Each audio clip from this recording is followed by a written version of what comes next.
Salut les amis pêcheurs et bienvenue sur ma chaîne pour notre rendez-vous incontournable du pronostic de pêche. Aujourd'hui, nous allons nous pencher sur une journée qui s'annonce riche en défis pour les pêcheurs en Suisse, le 25 septembre 2025. Attachez vos moulinets, car ce jour-là, la nature nous réserve quelques surprises. Entre une météo capricieuse et des poissons qui commencent à sentir l'approche de l'hiver, il va falloir être malin et adapter nos stratégies. Mais ne vous inquiétez pas, je suis là pour vous donner toutes les clés pour transformer une journée difficile en une session mémorable. Croyez-moi, même par temps incertains, il y a toujours un coup à jouer. Et je vais vous dire pourquoi ce 26 septembre pourrait bien cacher de belles prises pour ceux qui sauront écouter l'eau et le vent. Passons maintenant aux espèces qui pourraient nous faire honneur, et surtout à la meilleure façon de les aborder. Le brochet, le roi de nos eaux douces, sent l'hiver approcher et doit faire des réserves. Il sera sans doute à chercher en profondeur, près des structures immergées comme les herbiers denses ou les tombants, où la température de l'eau est plus stable et où ses proies se regroupent pour le froid. La pêche au leurre souple animée très lentement sur le fond, ou aux poissons nageurs de type jerkbait avec de longues pauses, sera très efficace. Concentrez vos efforts sur les zones où le vent faible de nord-ouest crée un léger courant, car cela peut activer les carnassiers en fin de journée. N'hésitez pas à insister sur un même poste, car les touches peuvent être rares mais franches. Pour ma part, je privilégierais des coloris naturels comme le vert olive ou le marron, ou des teintes plus sombres si la luminosité est faible. La perche, ce petit guerrier, pourra offrir de courtes fenêtres d'activité. Avec la baisse des températures, les perches se regroupent en bancs plus denses. Recherchez-les sur les cassures, le long des digues ou près des pontons, à des profondeurs de 3 à 6 mètres. Les petits leurres souples montés en drop shot ou en Carolina rig seront redoutables pour cibler ces bancs. Les micro-jigs ou de petits spinners peuvent aussi provoquer des attaques si vous les faites passer juste au-dessus de leur tête. Les heures les plus chaudes de la journée, entre midi et 14 heures, seront les plus propices.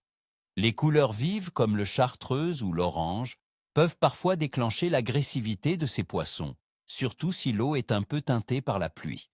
Le sandre, un autre prédateur de choix, pourrait lui aussi se montrer intéressé par nos offrandes. Comme le brochet, il préférera les zones plus profondes, à partir de 6 à 10 mètres, où il se poste en embuscade. Les animations très lentes sont essentielles. Un leurre souple monté sur une tête plombée légère, pêché à la verticale ou en linéaire très lent sur le fond, est la technique de prédilection. Le sandre, étant sensible aux variations de pression, pourrait réagir favorablement à de courtes stabilisations malgré la tendance générale à la baisse.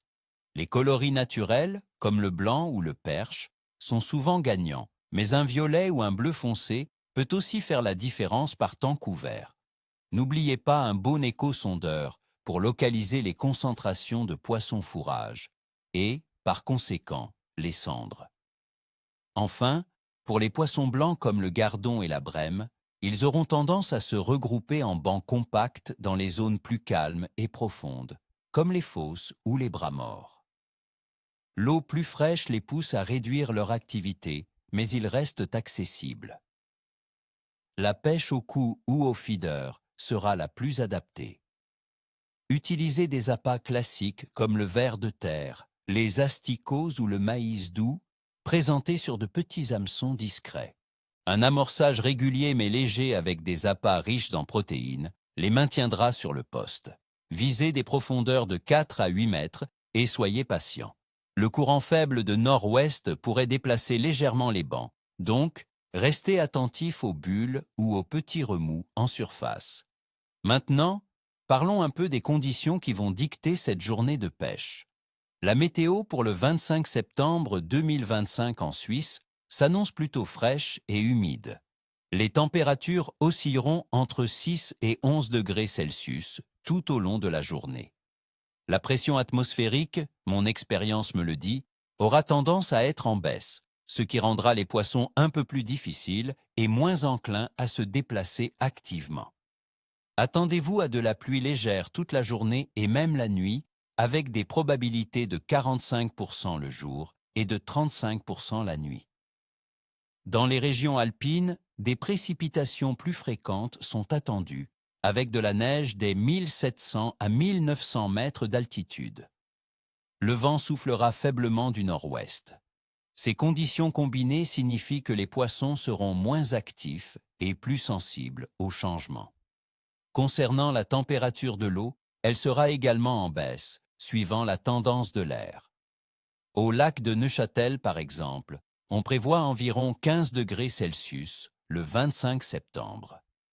Cette eau plus froide ralentit le métabolisme des poissons et les pousse à chercher des zones plus profondes et stables pour économiser leur énergie. Quant à la Lune, le 25 septembre 2025, nous serons en phase de premier croissant.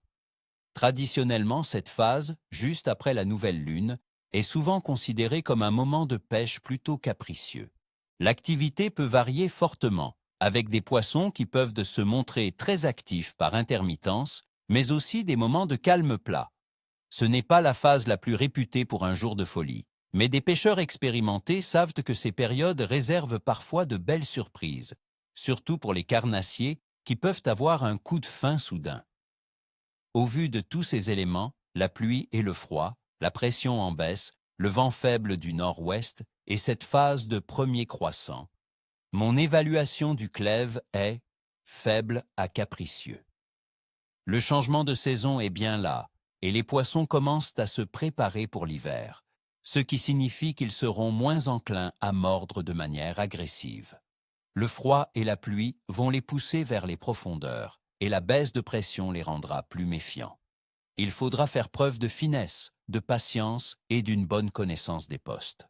Cependant, gardez à l'esprit que ces conditions peuvent aussi créer des fenêtres d'activité pour les carnassiers opportunistes.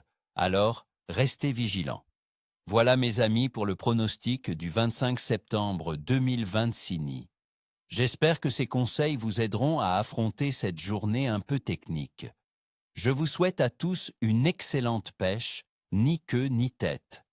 N'oubliez pas de laisser un pouce bleu si vous avez apprécié cette vidéo et abonnez-vous pour ne rien manquer de nos futures aventures et pronostics. Dites-moi en commentaire, quels sont vos plans pour cette journée? Quelles espèces visez-vous et avec quelle technique? Partagez vos astuces, j'ai hâte de vous lire.